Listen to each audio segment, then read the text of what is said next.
अस्सलाम वालेकुम गाइस, आज हम बात करेंगे उमर कुरैशी के बारे में जिसके यूट्यूब पे 1 लाख प्लस सब्सक्राइबर्स हैं और उसने जो है बहुत बड़ा फ्रॉड किया और वो हर छोटे यूट्यूबर जो भी होते हैं उनके साथ फ्रॉड करता है। तो अब मैं आपको बताता हूँ कि उसने किया क्या है। और हमें उसने एक चैनल बेचा था जो कि हमने उसको 10,000 रुपीज़ दिए और हमने उसको कहा था कि इस चैनल पे जो है अगर व्यूज़ वगैरह नहीं आए या कुछ भी हुआ तो आप हमें हेल्प करोगे।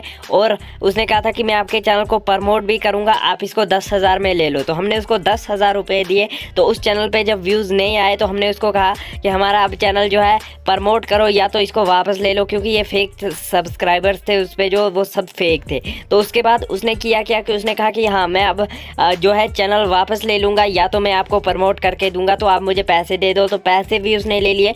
उसके बाद जो है हमारे सारे नंबर्स ब्लॉक कर दिए और जो है पैसे भी हमारे ले लिए और चैनल भी जो है हमको नहीं दिया और जो भी चैनल था वो डेड सब्सक्राइबर्स वाला वो हमको दे दिया। तो ये हमारे साथ बहुत बड़ा फ्रॉड किया है।